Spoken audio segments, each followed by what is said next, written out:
الحمد لله وكفى وسلام على عباده الذين اصطفى أما بعد فأعوذ بالله من الشيطان الرجيم بسم الله الرحمن الرحيم ألا إن أولياء الله لا خوف عليهم ولا هم يحزنون۔ میرے بھائیوں اور بزرگوں اور دوستوں، اللہ تبارک و تعالی نے نسبت کے اندر ایک نور رکھا ہے۔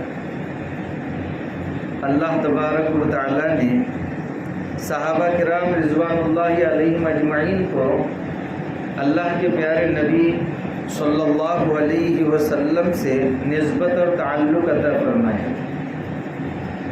اسی لیے صحابی اس کو کہا جاتا ہے جس نے ایمان کی حالت میں اللہ کے پیارے نبی صلی اللہ علیہ وسلم کو دیکھا ہو۔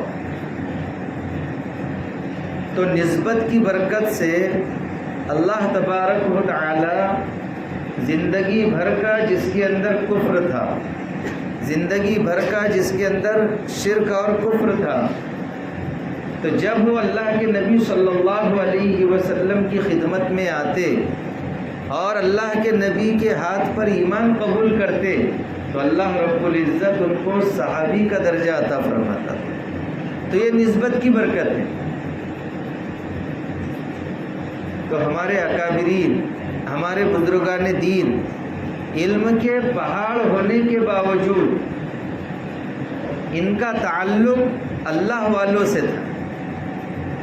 مولانا قاسم صاحب نانوتوی رحمۃ اللہ علیہ، مولانا اشرف علی صاحب تھانوی رحمۃ اللہ علیہ اور مولانا رشید احمد گنگوئی رحمۃ اللہ علیہ، انہوں نے حاجی امداد اللہ مہاجر مکی رحمۃ اللہ علیہ جو پورے عالم بھی نہیں تھے، عربی سوم چہارم تک پڑھے ہوئے تھے، لیکن اللہ تبارک و تعالی نے نسبت کا نور ان کو عطا فرمایا۔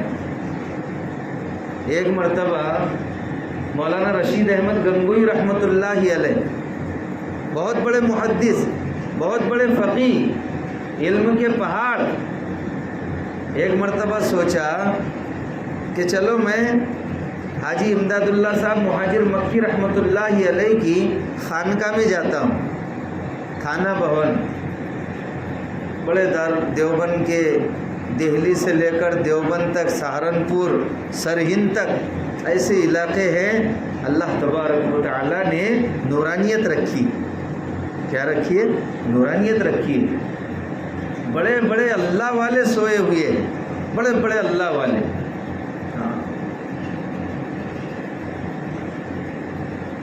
اب یہ پہنچے وہاں پر مولانا رشید احمد گنگوئی رحمۃ اللہ علیہ، حاجی صاحب کے وہاں پہنچے، کہا چلو ایک آدھ دن وہاں رہ کر آتا ہوں خانقاہ میں۔ اس لیے اللہ والوں سے تعلق ہونا چاہیے۔ اللہ والوں کی نگاہوں میں اللہ نے کیمرے رکھے۔ کیا؟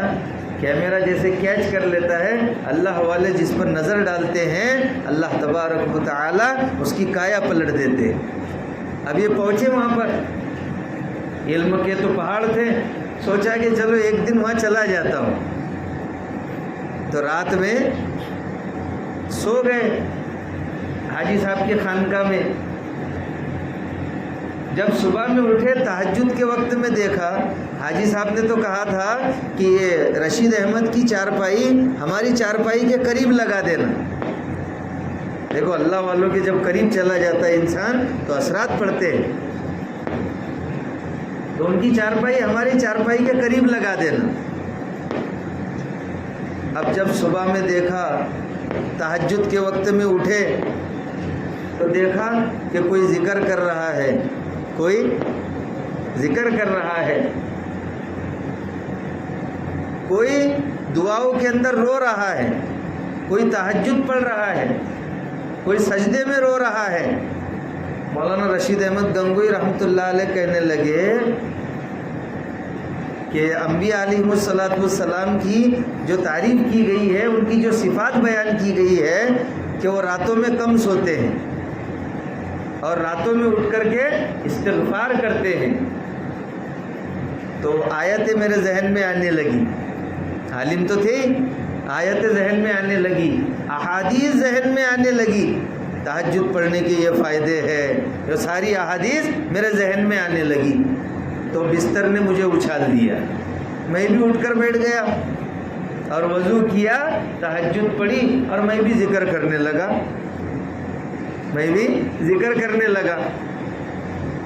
صبح میں مولانا حاجی امداد اللہ صاحب نے کہا کہ وہ قریب میں بیٹھا ہوا کون ذکر کر رہا تھا؟ اللہ والے تو اللہ والے ہوتے ہیں، قریب میں بیٹھا ہوا کون ذکر کر رہا تھا؟ کہا کہ حضرت وہ میں تھا. تو کہا کہ بھائی ذکر کرنا ہے تو سیکھ کر کے کرو. چلو پھر حاجی امداد اللہ صاحب کے پاس وہ اور بھی رک گئے اور 40 دن کا ارادہ کر لیا. 40 دن رک گئے. اللہ والوں کے پاس زندگی لگا دیا کرتے تھے لوگ.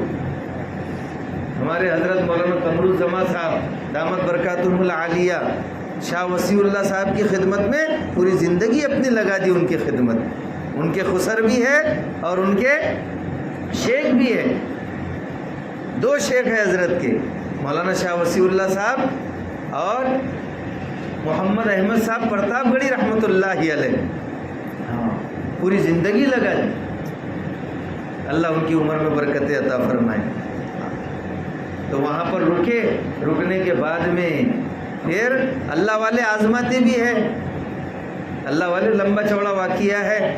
تو حضرت نے ایک مرتبہ مولانا رشید احمد گنگوئی رحمۃ اللہ علیہ کو خلافت دے دی اور اس کے بعد میں ان سے پوچھا کہ بیعت ہونے سے پہلے اور بیعت ہونے کے بعد میں تم کو کیا فرق نظر آیا؟ تو انہوں نے کہا کہ بیعت ہونے سے پہلے جب میں مطالعہ کرنے بیٹھتا تھا تو مجھے مطالعے کے دوران اشکال پیش آتے تھے.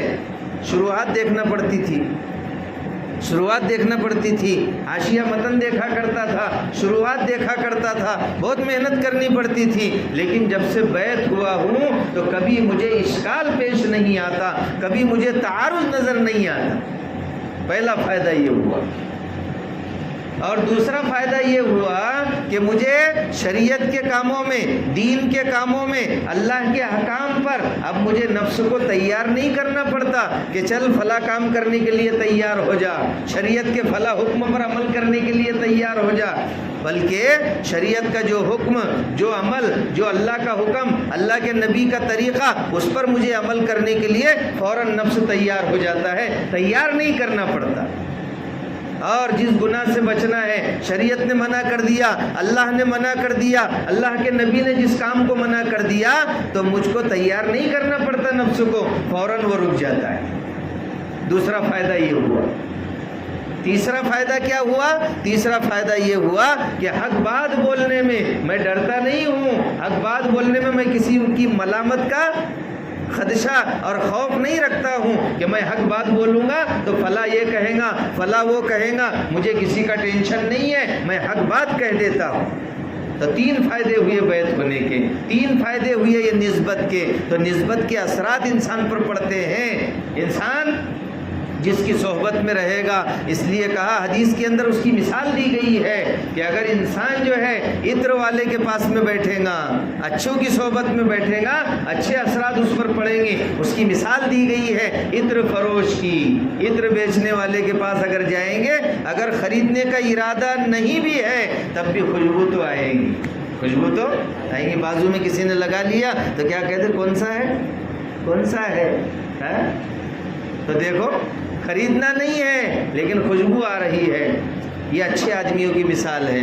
صحبت صالح ترا صالح کند، صحبت طالح ترا طالح کند. اچھوں کی صحبت تجھے اچھا بنائیں گی اور بروں کی صحبت تجھے برا بنائیں گی. اور اگر لوہار کی دکان پر جائیں گے، بھٹی پر جائیں گے، اس کے تو کچھ کرنا نہ کرنا، لیکن کپڑوں پر دھواں بھی تو لگے گا، کچھ نہ کچھ اڑے گا، اور چنگاری اڑ گئی تو کپڑے جل بھی جائیں گے۔ تو یہی حال ہے اچھوں کی صحبت کا، اور یہی حال ہے بروں کی صحبت کا۔ اس لیے اللہ والوں کے پاس میں بیٹھنا چاہیے، ان کی دعائیں لینا چاہیے، نسبت کا اثر پڑتا ہے، نسبت کا اثر پڑتا ہے۔ اللہ تبارک و تعالی ہم تمام کو کئی سنی باتوں پر عمل کرنے کی توفیق عطا فرمائے۔ وآخر دعوانا ان الحمد للہ رب العالمین۔